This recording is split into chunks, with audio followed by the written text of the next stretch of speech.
Taxa Selic subindo e aquelas 3 letrinhas voltam a martelar na cabeça dos investidores. CDB. Entre os investimentos de renda fixa, os CDBs, ou certificados de depósito bancário, são os mais conhecidos. Eles estão disponíveis na maioria dos bancos. Por essa comodidade, acabam sendo uma das primeiras opções para quem quer migrar o dinheiro da poupança para algo um pouco mais rentável. Mas como funcionam os CDBs? Existe diferença de rentabilidade? Quais as formas de remuneração? Tem liquidez diária, valor mínimo de aplicação? Eu te explico tudo isso nesse vídeo. Mas antes, não esquece de deixar o seu like e se inscrever no nosso canal se você ainda não estiver inscrito.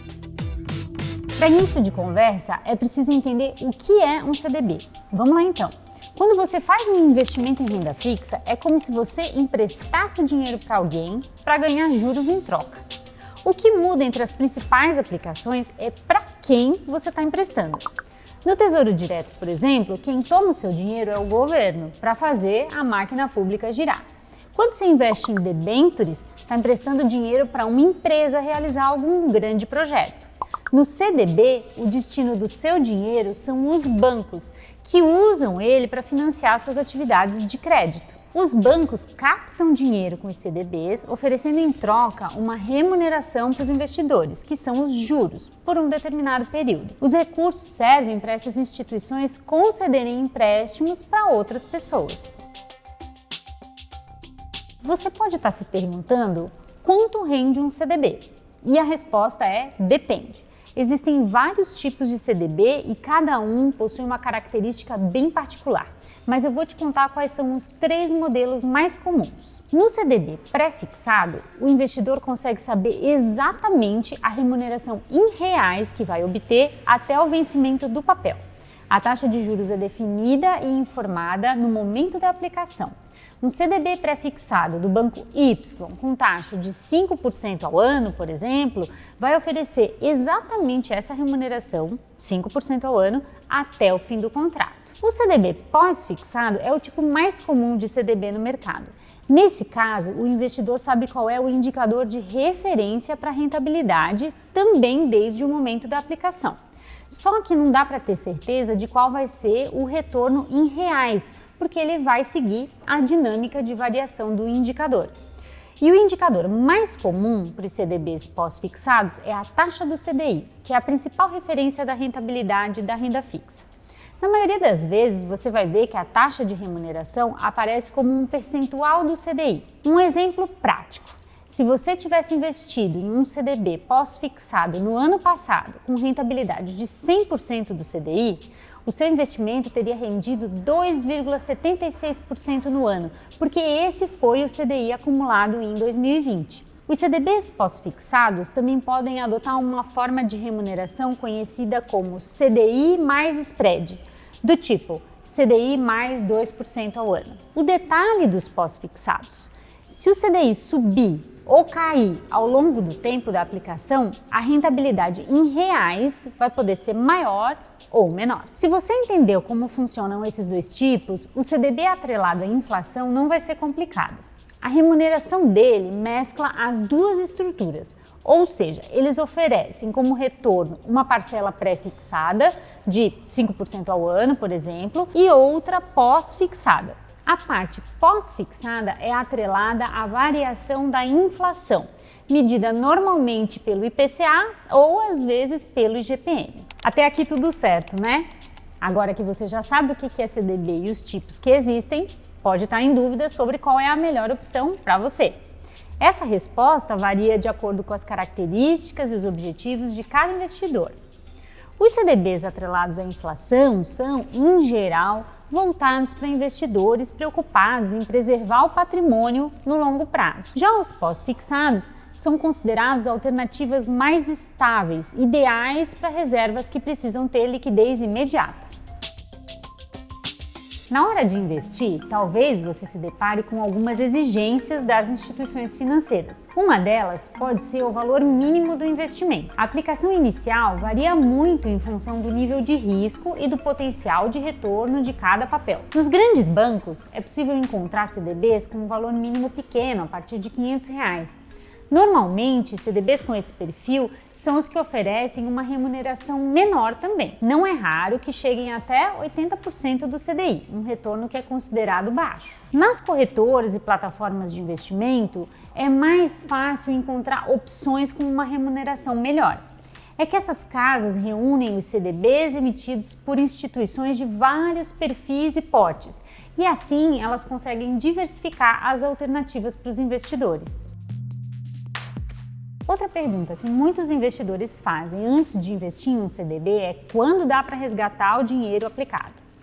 Para responder essa pergunta, você precisa entender a diferença entre dois conceitos, liquidez diária e liquidez no vencimento. Os CDBs são papéis com vencimento, significa que a rentabilidade prometida na hora da contratação é garantida até uma determinada data, quando o dinheiro volta para as mãos do investidor. Mas mesmo tendo uma data de vencimento, muitos CDBs, principalmente os de grandes bancos, oferecem liquidez diária. Nesse caso, é possível resgatar o papel a qualquer momento, mesmo antes do fim do prazo final. Em outros casos, os CDBs passam a contar com liquidez diária após um certo prazo mínimo em que o dinheiro não pode ser resgatado.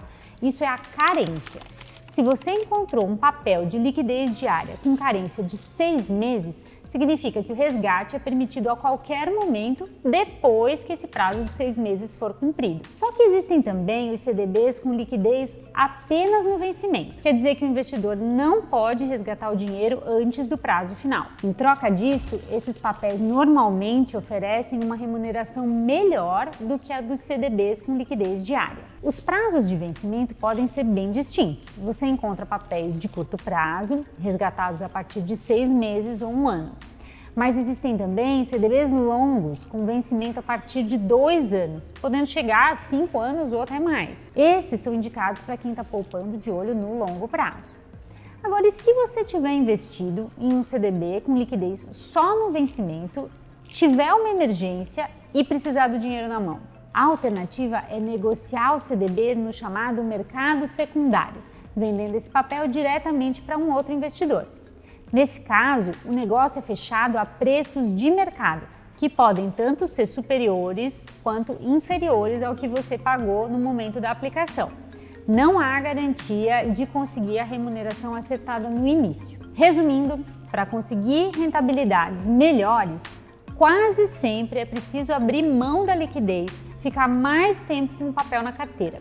E isso é o mesmo que encarar um nível de risco um pouco maior. Os CDBs não têm cobrança de taxa de administração. Em algumas corretoras pode ter taxa de corretagem ou de custódia para negociar esses papéis, mas muitas já isentam os investidores desses custos. Um ponto para ficar atento é que um mesmo CDB pode ter rentabilidade diferente dependendo da plataforma de investimento em que ele é oferecido. Então vale dar uma pesquisada para encontrar o melhor retorno antes de investir. A tributação dos CDBs segue o padrão dos investimentos de renda fixa. O investidor paga imposto de renda seguindo uma tabela regressiva, em que as alíquotas diminuem conforme o tempo da aplicação. A taxa começa em 22,5% sobre a rentabilidade para os investimentos que são mantidos por até 6 meses e pode chegar até 15% sobre a rentabilidade para os investimentos mantidos por mais do que 2 anos. Existe ainda a cobrança de IOF, que é o Imposto sobre Operações Financeiras, mas ele só incide nas aplicações resgatadas em menos de 30 dias. Nesses casos, a alíquota pode variar de 96% até 3% sobre a rentabilidade. O IOF também diminui com o tempo. Um dos pontos positivos dos CDBs é que eles são investimentos muito simples e populares. Praticamente todos os bancos oferecem pelo menos uma opção para os clientes. Para aplicar, é só transferir o dinheiro da conta corrente para o CDB. Nas corretoras e plataformas de investimentos, normalmente existe uma variedade bem maior de alternativas disponíveis. Uma outra vantagem é que eles são cobertos pelo Fundo Garantidor de Créditos, o FGC. É uma espécie de seguro que devolve até R$ 250 mil para o investidor no caso da instituição financeira quebrar. O principal risco de um CDB é o risco de crédito. Ele representa a chance da instituição financeira que emitiu o papel ter problemas de caixa e acabar dando um calote nos investidores. Vale a pena pesquisar sobre a reputação e a solidez financeira do emissor antes de aplicar no CDB. Uma fonte importante de informação são as agências de classificação de risco de crédito. São empresas independentes que atribuem um rating, uma nota para os emissores e para os CDBs.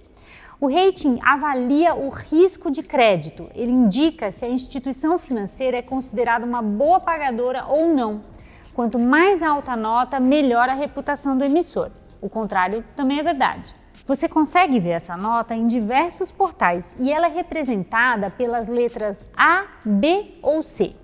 Um rating AAA, por exemplo, é o de maior qualidade na escala. Quanto maior é o risco de crédito de um emissor, maior tende a ser a remuneração oferecida nas aplicações. Portanto, fique atento. Um CDB com uma promessa de rentabilidade muito mais alta do que os outros merece ser avaliado com critério. E aí, ficou com vontade de investir em CDB? Deixe sua resposta aqui nos comentários. Aproveita para dar um like e compartilhar o vídeo se você gostou. E se inscreva no nosso canal para ficar por dentro das novidades do mundo dos investimentos. Até a próxima!